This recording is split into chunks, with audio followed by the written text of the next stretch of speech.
Maraming taong labighani sa mga idolo at mga disdiyosan na nag-akala na sila ay nagtataglay ng kapangyarihan at kagalingan. Ngunit ang salita ng Diyos, ang Biblia, ay nagtuturo ng ibang katotohanan. So sa pinito, malalaman natin ang tungkol sa mga taong nagtayo ng mga Diyos-Diyosan na nag-aakala na sila ay tunay na makakatulong sa kanila. Ngunit ang Diyos, ang tunay na nobika at tagapagligtas, ay nagbabala tungkol sa kahihiyan na daranasin ng mga gumagawa at sumasamba sa mga idolo. Sama-sama nating tuklasin ang karunungan ng Biblia at alamin kung ano ang sinasabi nito tungkol sa kahihiyan na daranasin ng mga gumagawa ng mga Diyos-Diyosan at ng mga sumasamba dito. Tandaan natin na ang ating pananampalataya ay nakabatay sa isang tanging Diyos, ang Diyos ng mga Kristiyano na nag-iisa nararapat sambahin.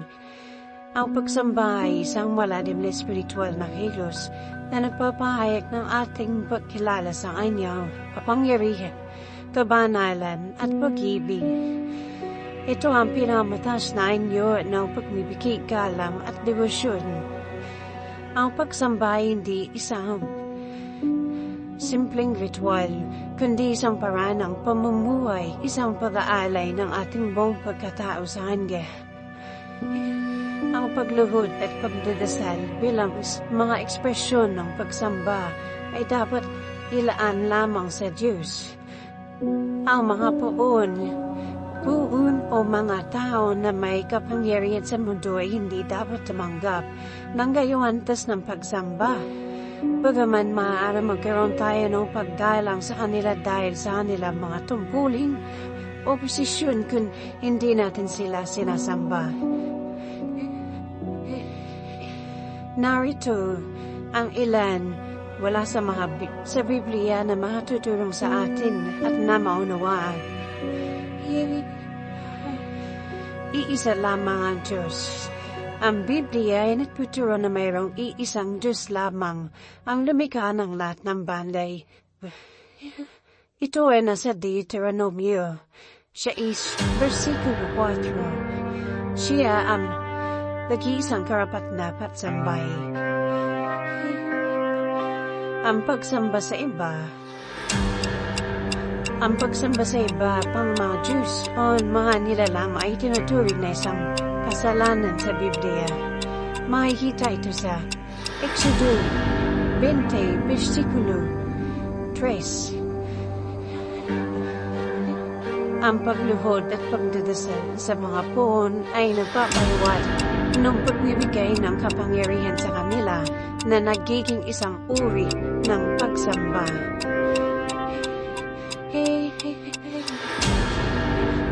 Ang pagdadasal sa Diyos. Ang mga Kristiyano ay dapat magdasal lamang ay sa Diyos.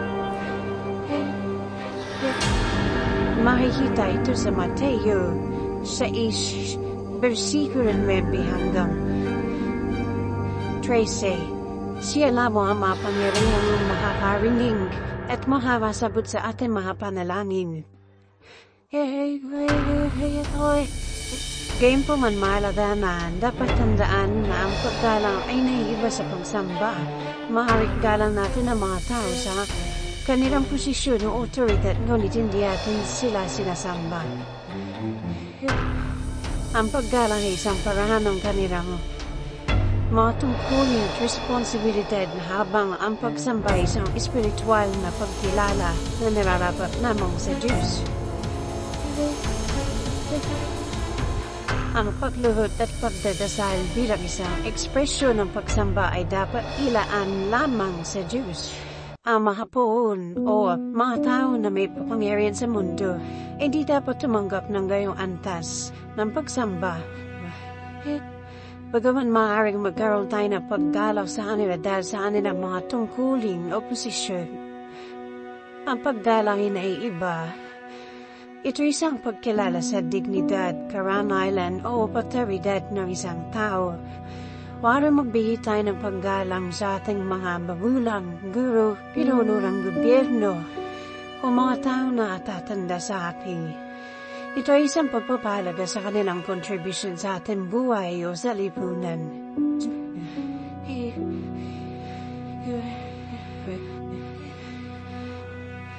Makikita sa Juan 4, versikulo 24, ang Diyos ay Espiritu, at ano mga sumasamba sa Kanya ay dapat sumasamba sa Kanya sa Espiritu at katotohanan.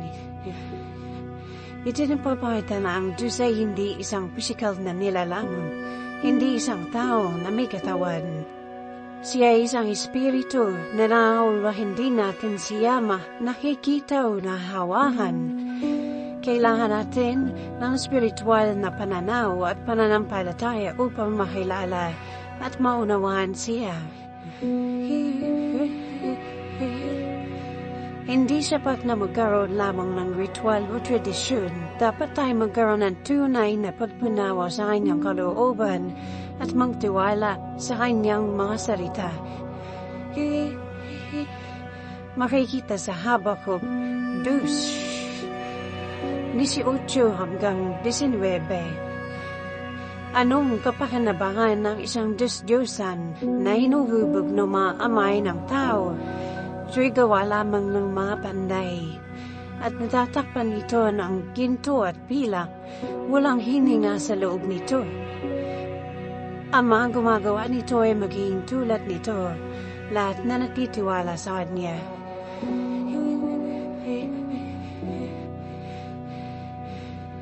Ito, ang talatang ito ay nagbibigay diin ng Diyos-Diyosan ay walang kapangyarihan at ang gumagawa sa kanila ay magiging tulad din nila, magdurusa sa kahihiyan. Makikita sa Jeremias 10, versikulo 14. Ang bawat tao ay hangal o kulang ng kalaman. Ang bawat panday ay nahihiya sa kanyang idolo sapagkat ang kanyang mga Diyos-Diyosan ay pawang kasinungalingan. Walang hininga sa kanila.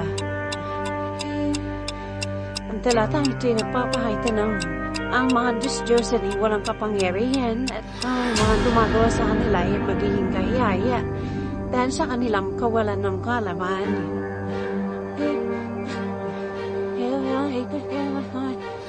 Ayon sa awit 4 hanggang 8, ang kanilang mga Diyos ay gawa ng kamay ng tao, pilak at ginto, gawa ng kamay ng tao. May mga bibig sila ngunit hindi sila makapagsasalita. May mga mata sila ngunit hindi sila makakakita. May mga tenga sila ngunit hindi sila makakarinig. May mga ilong sila ngunit hindi sila makakamoy. May mga kamay sila ngunit hindi sila makakaawa. May mga paa sila ngunit hindi sila makapaglalakad. Hindi sila makapagsalita ng anumang tunog sa kanilang lalamunan.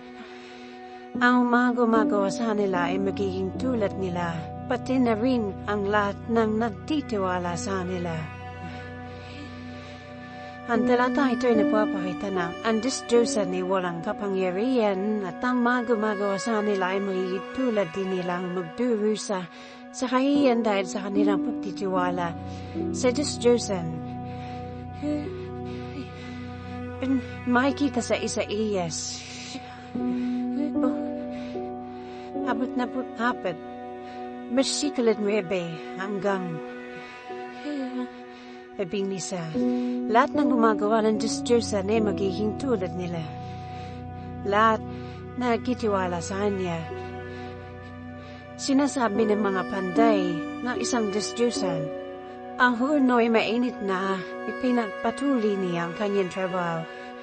Kinagamit niya ang kanyang martilyo pahubugin ang Diyos-Diyosan at ginamit niya ang kanyang mga kamay pahubugin ito at ang kanyang lakas ay nagiging pagod at hindi siya nauhawa na gugutom. Lahat ng mga gumagawa ng Diyos-Diyosan ay walang kabuluhan. At ang kaniyang mga iniibig ay hindi makakatulong sa kanila. Sila'y mag-iisaksi laban sa kanila na sila ay hindi mga Diyos. Ang talatang ito ay napapakita ng Diyos-Diyosan na ginawa na tao ay walang kakayahan. Ang mga tao na nagtitiwala sa mga Diyos-Diyosan ay magiging tulad din nila, magdurusa sa kahihiyan.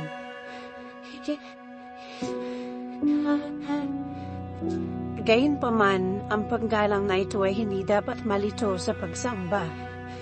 Ang pagsamba ay isang espiritual na kilusan na nararapat lamang sa Diyos. Dapat din natin isalang-alam na ang pagsamba ay nagmumula sa ating puso mula sa ating pagkilala sa Diyos bilang ating lumikha at tagapagligtas. Ang paggalang ay maaaring magmula sa ating pagpapalag sa katangayan, kaayahan, o posisyon ng isang tao. Ang pagsamba ay nandadala sa ating malalim na kaugnayan sa Diyos.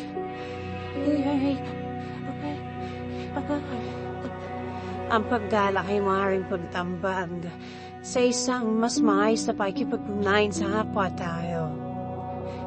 Sa huli, mahalagang tandaan ng ating pagsamba ay dapat nakatuon sa Diyos lamang. Ang pagdalan sa iba ay mahalaga, ngunit hindi dapat makalimutan ang ating pangunahing tungkulin na sambahin ang lagi-isang Diyos na karapat-dapat sa ating debosyon. Narito ay sa Biblia, ganito dapat tayo manalangin. Mateo 6, versikulo 5 hanggang 8. Kapag nananalangin ka, huwag kang magiging tulad ng mga mapagpaimbabaw, sapagkat sila ay gustong magdasal ng nakatayo sa mga sinagoga at sa mga sulok ng mahalansangan upang makita ng mga tao. Sinasabi ko sa inyo na uwanan nila ang kanilang gantimpala. Ngunit kapag nananalangin ka, pumasok ka sa iyong silid at pagkatapos na isara mo ay ang pinto, pagdasal ka sa iyong Ama na nasa lihim. At ang iyong Ama na nakakita sa lihim ay gagantimpalaan ka sa publiko.